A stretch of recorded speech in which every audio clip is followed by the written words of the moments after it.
கிறிஸ்துவின்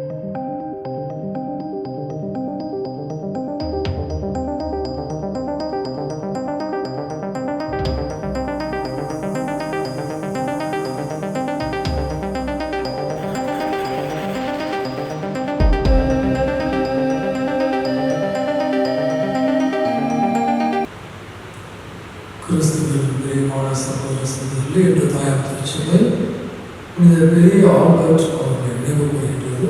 என்ற திருப்பலியானது ஆல்பர்ட் குடும்பம் பெற்ற அனைத்து நன்மைகளுக்கு நன்றியாகவும், மோசஸ், பாத்திமா, செலஸ்டின், வரன் குடும்பம் பெற்ற அனைத்து இறையாசிரியருக்கு நன்றியாகவும், ஜோஷ்வா, மைக்கேல், ஜூட் அவருடைய 9வது பிறந்தநாள் நன்றியாகவும் இறையாசிரியர்களையும், மேலும் ஆஞ்சலின் பெர்னாண்டஸ் அவருடைய ஆண்களை பற்றிக்காகவும், எம்சி சைமன் அவருடைய ஆண்களை பற்றிக்காகவும், உத்தரகிறிஸ்து ஆன்மாக்கள், யாரும் விளையாட ஆன்மாக்கள், மாசுதா அவருடைய ஆண்களை பற்றிக்காகவும், லாசர் அப்பாத்துவை, லூர்தமர், புலோமினா அவருடைய ஆண்களை பற்றிக்காகவும் கொடுக்கப்படுகிறது. இந்த கருத்துக்களோடு நம்முடைய தனிப்பட்ட கருத்துக்காகவும்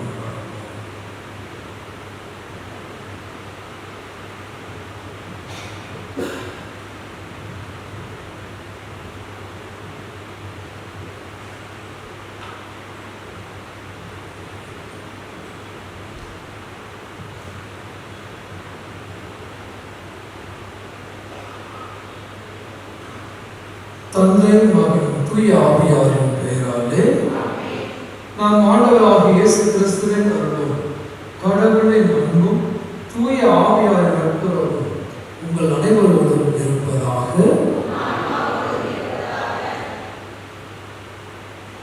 சகோதர சகோதரிகளே, தூய மறை நிகழ்வுகளை கொண்டாட நாம் தகுதி பொருட்டு நம் பாவங்களை ஏற்றுக்கொள்வோம். எல்லாம் வல்ல இறைவன் நம்மை இரக்கம் வைத்து நாம் பாவங்களை மன்னித்து நம்மை நிலைவாழ்வுக்கு அழைத்துச் செல்வாராக. கொண்டாடுவோமாக. இறைவா, ஆயரான புனித ஆல்பர்ட் இவ்வுலக ஞானத்தையும் இறை நம்பிக்கையும் இணைப்பதில் சிறந்து விளங்கச் செய்தீர். அதனால் அவர் போதித்த படிப்பினைகளை நாங்கள் ஏற்றுக்கொள்ளவும், அறிவு வளர்ச்சி பெற்று உம்மை ஆழ்ந்து அறிந்து அன்பு செய்யவும் எங்களுக்கு அருள் புரிகிறார். உம்மோடு தூய ஆவியாரின் ஒன்றிற்குள் இறைவனாய் என்றென்றும் வாழ்ந்து ஆட்சி செய்கின்ற எங்கள் ஆண்டவரும் உம் அன்பு திருமகனாகிய இயேசு கிறிஸ்து வழியாக உம்மை கொண்டாடுகிறோம். முதல் வாசகம். போதனையில் நிலைத்திருப்போர் இடமே தந்தையும் மகனும் இருக்கிறார்கள். திருத்தூதர் யோவான் எழுதிய 2ஆம் திருமுகத்திலிருந்து வாசகம். தேர்ந்தெடுக்கப்பட்ட பெருமாட்டியை, தந்தையிடம் இருந்து நாம் பெற்ற கட்டளைப்படி உம்முடைய பிள்ளைகளுள் சிலர் உண்மைக்கேற்ப நடப்பது கண்டு நான் பெருமகிழ்ச்சியுற்றேன். பெருமாட்டியை, நான் இப்பொழுது உம்மிடம் கேட்டுக்கொள்வது இதுவே: ஒருவர் மற்றவரிடம் அன்பு செலுத்துவோம். இதை நான் ஒரு புதிய கட்டளையாக எழுதவில்லை, இது தொடக்கத்திலிருந்தே நமக்குள்ள கட்டளை. நாம் அவருடைய கட்டளைப்படி வாழ்வதில் அன்பு அடங்கியுள்ளது. அந்த கட்டளை நீங்கள்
என்றேன். பதிலுரை: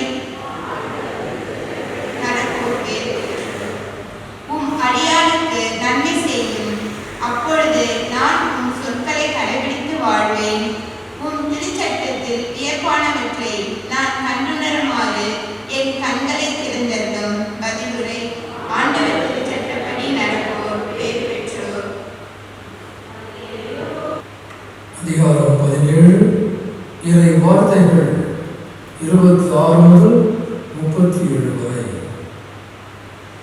அக்காலத்தில் இயேசு தம் சீடர்களுக்கு கூறியது: நோவாவின் காலத்தில் நடந்தது போலவே மானிட மகனுடைய காலத்திலும் நடக்கும். நோவா பேழைக்குள் சென்ற நாள் வரை எல்லாரும் திருமணம் செய்து கொண்டும் உண்டும் குடித்தும் வந்தார்கள். வெள்ளப்பெருக்கு வந்து அவர்கள் அனைவரையும் அழித்தது. அவ்வாறே லோத்தின் காலத்திலும் நடந்தது. மக்கள் உண்டார்கள், குடித்தார்கள், வாங்கினார்கள், விற்றார்கள், நட்டார்கள், கட்டினார்கள். லோத்து சோதமை விட்டு போன நாளில் விண்ணிலிருந்து பெய்த தீயும் கந்தகமும் எல்லாரையும் அழித்தன. மானிடம் வெளிப்படும் நாளிலும் அப்படியே நடக்கும். அந்நாளில் வீட்டின் மேல் தளத்தில் இருப்பவர் வீட்டில் உள்ள தம் பொருட்களை எடுக்க கீழே இறங்க வேண்டாம். அதுபோலவே வயலில் இருப்பவர் திரும்பி வர வேண்டாம். லோத்தின் மனைவியை நினைத்துக் கொள்ளுங்கள். தம் உயிரை காக்க வழிதிடுவோர் அதை இழந்து விடுவர், தம் உயிரை இழப்பவரோ அதை காத்துக் கொள்வர். நான் உங்களுக்கு சொல்கிறேன், அந்த இரவில் ஒரே கட்டிலில் இருவர் படுத்திருப்பர், ஒருவர் எடுத்துக் கொள்ளப்படுவார், மற்றவர் விட்டுவிடப்படுவார்.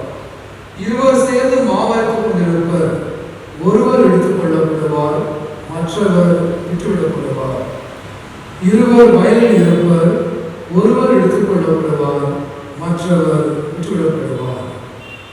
அவர்கள் இயேசுவை பார்த்து, ஆண்டவரே, இது எங்கே நிகழும் என்று கேட்டார்கள்.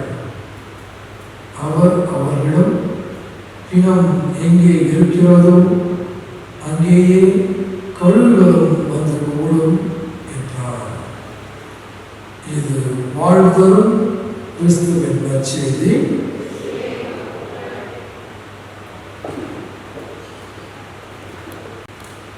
கிறிஸ்துவின் பிரியமான சகோதர சகோதரர்களே, புனித பெரிய ஆல்பர்ட் என்பவர் ஜெர்மனிய தேசத்தை சேர்ந்தவர்.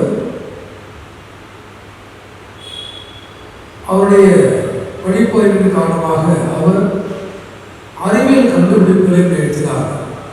அவர் அறிவியல் வல்லுநராகவும் இறையியல் வல்லுநராகவும் மெய்யியலாளராகவும் திருச்சபையால் அங்கீகரிக்கப்பட்டவர். அவருடைய சீடரான புனித அக்வீனாஸ் அவருடைய புத்தகங்களுக்கு இவர் விளக்க உரை கொடுத்திருக்கிறார், அவருடைய எழுத்துக்களுக்கு. ஆக இந்த அறிஞர்கள் திருச்சபைக்கு எதிரான போதனைகளை விமர்சித்து இயேசுடைய அன்பையும் இயேசுடைய மதிப்பீடுகளையும் திருச்சபையுடைய போதனைகளையும் நிலைநாட்டியவர்கள். இன்றைய வாசகத்தில் நமக்கு கொடுக்கப்பட்டிருக்கிற இந்த நிகழ்வில் இவை எங்கே நிகழும்? இருப்பர் ஒருவர் மட்டுமே எடுத்துக்கொள்ளப்படுவார் என்று சொல்கின்ற பொழுது இவை எங்கே நிகழும் என்று கேட்கிறார்கள். லோத்தின் காலத்தில் சோதனை நடந்தது, இப்பொழுது எங்கே நடக்கும்? நாம் தப்பித்துக் கொள்ளலாமோ என்ற ஒரு இடத்தில் கேட்பது போல் இருக்கிறது. இருவர் பாவம் எடுத்துக் கொண்டிருப்பார்கள், ஒருவர் எடுத்துக் கொள்ளப்படுவார், ஒருவர் விட்டுவிடப்படுவார். அன்பிற்குரியவர்களே, இதனுடைய செய்தி என்னவென்றால், இருவருடைய வாழ்க்கை நிலைப்பாடுகளில் இருவர் ஒன்றாக இருந்தாலும், கணவன் மனைவி ஒன்றாக இருந்தாலும், குடும்பத்திலே அனைவரும் ஒன்றாக இருந்தாலும், கணவன் நன்றாக இருப்பதனால், கணவன் பக்தியோடு இருப்பதனால், கணவன் சேவை செய்வதனால் மனைவிக்கு மோட்சம் கிடைக்கும், விண்ணரசு உண்டு என்று சொல்லிவிட முடியாது. நல்லவர்களுடன் நாம் உறவு இருப்பதால், வாழ்வதால் நமக்கு விடுதலை கிடைத்து விடாது. நாமும் நல்லவர்களாக இருக்க வேண்டும். மனைவி ஆலயத்துக்கு சென்றால் ஜபிக்கிறார்கள், பிள்ளைகள் சிந்தினார்கள், நான் போக தேவையில்லை என்பது இறை ஆசிரியரை பெற்றுக்கொள்வதற்கான ஒரு நீதியாக இருக்க முடியாது என்று நாம் கருத்து. எனவே அவர்களுடைய விடுதலை, அவருடைய வாழ்வு, அவருக்கு கொடுக்கப்பட்ட ஞான திருமுழுக்கின் விசுவாசம் அடிப்படையில் கட்டமைக்கப்பட வேண்டும். நாம் ஒவ்வொருவருக்கும் தனியாக ஞானஸ்தானம் பெறுகின்றோம், அறிவுரைகளை பெற்றுக்கொள்கின்றோம். இவருடைய உடலில் ரத்தத்தில் பங்குள்ளோம் என்றால் நாம் அதற்கேற்ற போன்று நம்முடைய வாழ்க்கையை அமைத்துக் கொள்ள வேண்டும். கடைசியாக ஆண்டவர் சொல்கிறார், எங்கே பிணம் இருக்கிறதோ அங்கே கழுகுகளும் இருக்கும். நம்முடைய செயல்பாடின் விளைவுகள் தான் நமக்கு இது நிகழ்த்தி காட்டும். எப்படி எங்களுடைய வாழ்க்கையில எங்கே நிகழும் என்று கேட்டால், நம்முடைய செயல்பாடுகள் ஒரு காலம் இருக்கின்றது. உமக்காக நிறைய வாய்ப்புகள் கொடுத்துக் கொண்டிருக்கின்றன. ஆனால் அவற்றை கடைபிடிக்காமல் வாழ்ந்து உடைய வாழ்க்கையை முடிக்கின்ற பொழுது இது நிகழும். அதற்கு ஒரு காலம் இருக்கின்றது. எனவே அன்புக்குரிய சகோதர சகோதரர்களே, நம்முடைய வாழ்க்கையில் விரைவாக நம்முடைய பயணத்தை மேற்கொள்ள வேண்டும் என்றால் தனியாக செல்வோம். யாரையும் அன்பு செய்ய தேவையில்லை. தன்னுடைய சேவத்துக்காக மிக விரைவாக நம்முடைய வாழ்க்கையை எடுத்துக்கலாம்.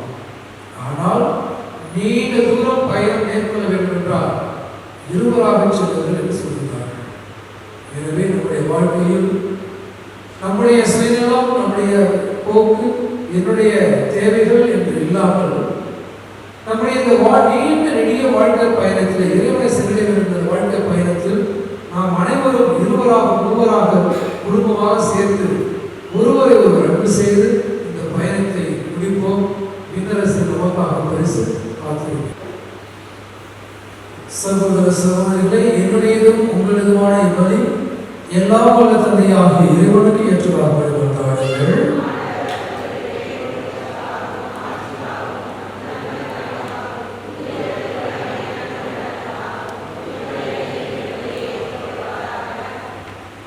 இறைவா, புனித ஆல்பர்ட் அவர்களுடைய விழாவில் நான் உலகம் அடைந்து செலுத்தும் பலி உமக்கு உகந்ததாய் இருப்பதாக. அவரது அறிவுரைப்படி எங்களையே முழுமையாக உமக்கு அளித்து உம்மை பொழுதேற்க செய்கிறார்கள். எங்கள் ஆண்டவராகிய கிறிஸ்து வழியாக உம்மை கொண்டாடுகின்றோம்.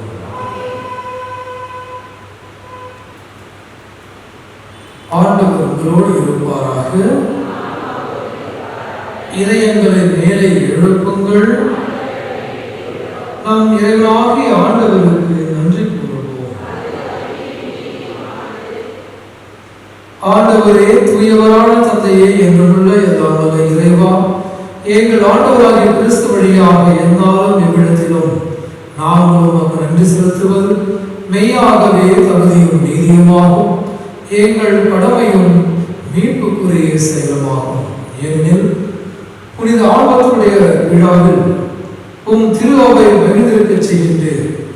அவருடைய இறைப்பற்று மிக்க வாழ்க்கை நெறியை எடுத்துக்காட்டால் அதற்கு வலுவூட்டுகின்றேன். அவருடைய படிப்பினையால் பயிற்றுவிக்கின்றேன். அவருடைய மன்றாற்றால் பாதுகாத்து வருகின்றேன். ஆகவே வானதூதர் அணிகளோடும் புனிதரின் பெருந்திரளோடும் நாங்கள் சேர்ந்து உமக்கு புகழ்ச்சி பணி சேர்த்து முடிவின்றி சொல்வதாவது. ஆண்டவரே, மெய்யாகவே தூயவர், தூய்மை அனைத்திற்கும் ஊற்று.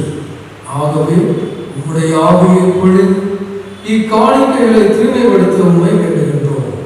இவ்வாறு எங்கள் ஆண்டவர் இயேசு கிறிஸ்துவின் உடலும் இரத்தமுமாக எங்களுக்கு இவை மாறுபடமாக.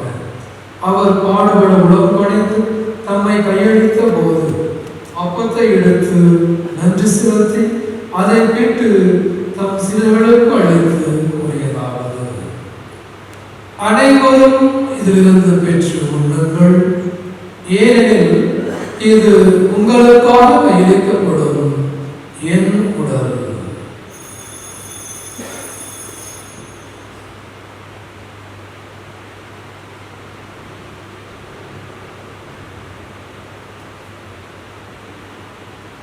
அவ்வண்ணமே இரவிருந்து எழுந்தியபின் கிண்ணத்தையும் எடுத்து மீண்டும் உமக்கு நன்றி கூறி தம் சிலர்களுக்கு அளித்து அவர் கூறியதாவது: அனைவரும் இதிலிருந்து பெற்று பருகுங்கள், ஏனெனில் இது புதிய நிலையான உடன்படிக்கைக்கு உரிய என் இரத்தத்தின் கிண்ணம். இது பாவ மன்னிப்புக்கென்று உங்களுக்காகவும் பலருக்காகவும் சிந்தப்படும். இதை என் நினைவாக செய்யுங்கள்.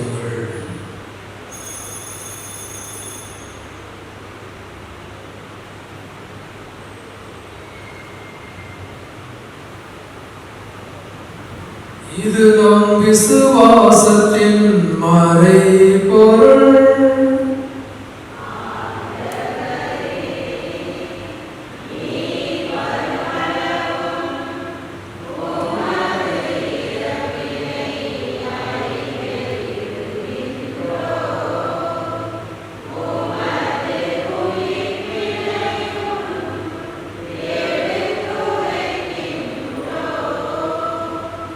ஆகவே ஆண்டவரே, நாங்கள் கிறிஸ்துவின் இறப்பினையும் உயிர்ப்பினையும் நினைவு கூர்ந்து வாழ்வதரும் அப்பத்தையும் மீட்பளிக்கும் கிண்ணத்தையும் உமக்கு ஒப்புக் கொடுக்கின்றோம்.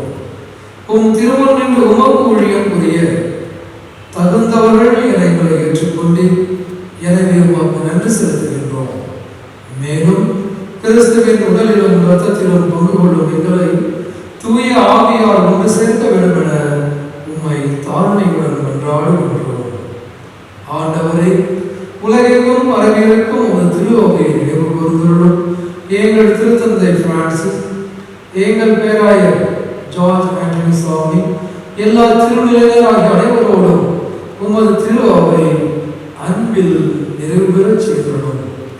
மேலும் உயிர்த்தெழும் எதிர்நோக்குள் துயில் கொள்ளும் எங்கள் சகோதர சகோதரிகளையும் இறந்தோர் அனைவரையும் இரக்கத்துடன் நினைவு கூர்ந்து உமது திருமுக ஒளியினுள் ஏற்றுக்கொள்ளும். எங்கள் அனைவர் மீதும் இரக்கமாயிரும். கடவுளின் கன்னித்தாயான புனித மரியா, அவருடைய கணவரான புனித யோசேப்பு, புனித திரு தூதர்கள், இவ்வுலகில் உமக்கு உதவராய் இருந்தவராகிய புனித அனைவருடனும் நாங்கள் நிலைப்பாடு பங்குகளும் தகுதி பெற்று உம் அன்பு திருமகன் இயேசு கிறிஸ்து வழியாக உம்மை புகழ்ந்தேத்தும் வரவருடன் உம்மை மன்றாடுகின்றோம்.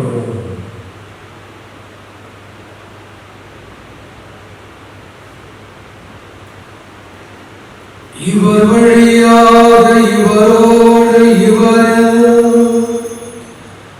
எல்லாம் வல்ல இறைவனாகிய தந்தையே, தூய ஆவியாரின் ஒன்றிப்பில் எல்லா புகழும் மாட்சியும் என்றென்றும் உமக்கு உரியதே.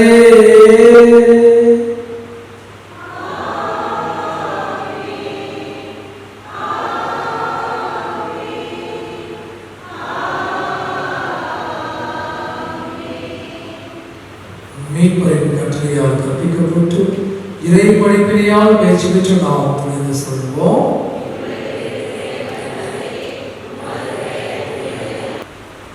ஆண்டவரே, தீமை அனைத்திடமிருந்தும் எங்களை விடுவித்து எங்கள் வாழ்நாளில் அமைதியை கனிவுடன் அருள உம்மை மன்றாடுகின்றோம். உமது இரக்கத்தின் உதவியால் நாங்கள் பாவத்திலிருந்து எப்போதும் விடுதலை பெற்று யாதொரு கலக்கமுமின்றி நலமாயிருப்போமாக. நாங்கள் எதிர்நோக்கி இருக்கும் பேரின்பத்திற்காகவும் எம் மீட்பராகிய இயேசு கிறிஸ்துவின் வருகைக்காகவும் காத்திருக்கின்றோம்.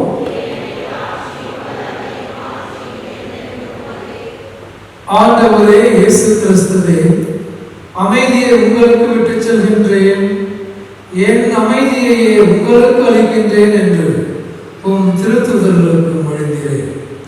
எங்கள் பாவங்களை பாராமல் உமது திருவையின் நம்பிக்கையை கண்ணோக்கி உமது திருவுள்ளத்திற்கு ஏற்ப அதற்கு அமைதியையும் ஒற்றுமையையும் அளித்தருள்கிறார். என்றென்றும் வாழ்ந்து ஆட்சி செய்கின்றவர் நேரே.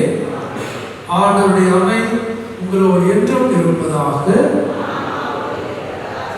ஒருவருக்கொருவர் அமைதியை பகிர்ந்து கொள்வோம்.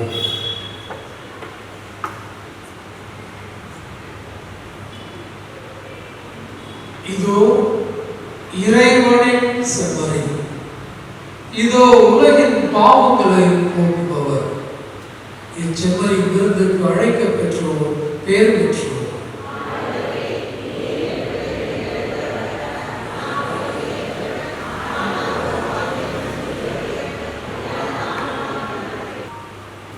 ஆண்டவரே, உயிருள்ள அப்பமாகிய கிறிஸ்துவினால் ஊற்றம் அளித்தவர்களுக்கு ஆசிரியராகிய அதே கிறிஸ்துவினால் முழுமையாக கற்றுத் தருகிறார்கள்.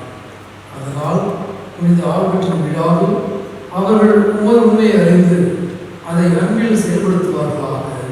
எங்கள் ஆண்டவராகிய கிறிஸ்து வழியாக கொண்டாடுகின்றோம். ஆண்டவர் உங்களோடு இருப்பாராக. எல்லாம் வல்ல இறைவன் தந்தை, மகன், தூய ஆவியார் உங்கள் ஒவ்வொருவரையும் நிறைவாக ஆசீர்வதிப்பாராக. சென்று வாழ்வோம்.